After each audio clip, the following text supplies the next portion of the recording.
बिस्मिल्लाहिर्रहमानिर्रहीम, अस्सलाम वालेकुम। ये जी आज सीओ साहब केस की एहतसाब अदालत के अंदर हियरिंग थी। 21 जून तक डेट एक्सटेंड कर दी गई है। पहले जब सीओ साहब की हियरिंग होती थी तो काफ़ी ज़्यादा लीडर्स पहुंच भी जाया करते थे कोर्ट में। सुबह सुबह आपको अपडेट्स आना स्टार्ट हो जाती थी, क्योंकि लोगों को एक उम्मीद थी कि शायद उस दिन रेफरेंस फाइल हो जाए, और जब रेफरेंस फाइल हो जाएगा तो फिर वो बेल के लिए अप्लाई कर सकेंगे, और जब बेल मिलेगी तो हमें हमारे पैसे वापस मिल जाएंगे। क्योंकि कंपनी ने तो यही कहा था। चूंकि ये नहीं हुआ तो अब उनकी दिलचस्पी काफ़ी कम हो गई है इस केस के अंदर। लेकिन फिर भी सीओ साहब ने यही कहा था कि जी 2 जून को अगर फर्द जुर्म आयद हो जाती है तो फिर हम वो प्रोसेस स्टार्ट कर सकेंगे, यानी कि बैंक अकाउंट्स खुलने वाला। क्योंकि आपको पता है कि अब कंपनी का बयानिया ये है कि जब बैंक अकाउंट्स खुलेंगे तो फिर हम आपको पैसे वापस कर सकेंगे। थोड़ा सा चेंज हो चुका हुआ है।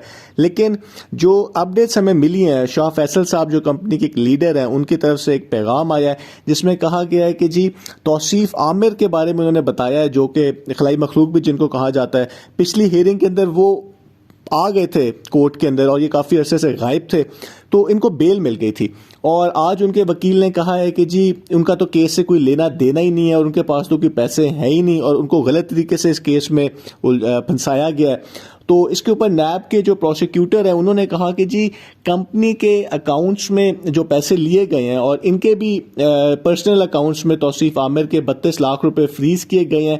ये कंपनी के डायरेक्टर हैं और वो इस जुर्म के अंदर शामिल हैं, और इनकी बेल कैंसिल की जाए। क्योंकि जब पिछली हियरिंग में आए थे तो एहतसाब अदालत ने इनको बेल दे दी थी, क्योंकि अब जो है एहतसाब अदालत भी बेल दे सकती है। तो जब इनको पता चला कि उनकी बेल कैंसिल हो सकती है, क्योंकि नैब ने यही कहा कि जी हम इनको गिरफ्तार करना चाहते हैं इखलाई मखलूक को, ताकि हम इनसे इन्वेस्टिगेशन करें, तो वो वहां से फरार हो गए। और आपको याद है कि जब सीओ साहब की एहतसाब अदालत से बेल जब खारिज हुई थी तो वो भी उस टाइम के ऊपर वहां से चले गए थे और 2 दिन वो गायब रहे थे, और उसके बाद उन्होंने सुप्रीम कोर्ट से जाके बेल ली थी। तो अब इनके पास ऑप्शन है कि ये इस्लामाबाद हाई कोर्ट से जाके बेल ले सकते हैं। लेकिन क्या वो लेंगे या वो मफरूरी रहेंगे, पाकिस्तान से फरार होने की कोशिश करेंगे, अब वो देखना है। क्योंकि इनके पास काफ़ी ज़्यादा इंफॉर्मेशन होगी कंपनी के बारे में, क्योंकि जितने भी इनके फैमिली मेंबर्स के अलावा 2 शख्स शामिल किए गए हैं रेफरेंस के अंदर, और उनमें एक तो वो आईटी वाला है और दूसरा ये है। तो इसका मतलब है कि, और कंपनी खुद कहती है कि इन्होंने बहुत ज़्यादा लूट मार की है।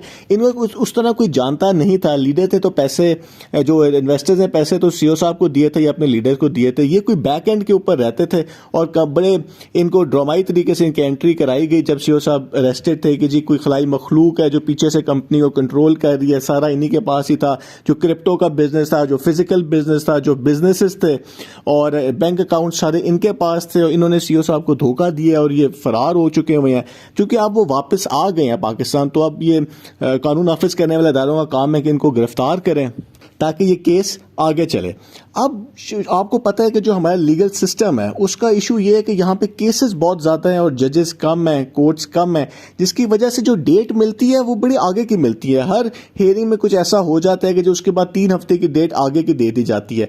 और ये हम पिछले देख रहे हैं, कोई जब से ये पिछले साल मार्च अप्रैल में ये केस इतना स्टार्ट हुआ है कि इतना 1 साल तो पूरा इसी में गुजर गया कि जी बेल, क्या ये नैब का केस है या नहीं है, क्या ये गिरफ्तार होंगे या नहीं होंगे।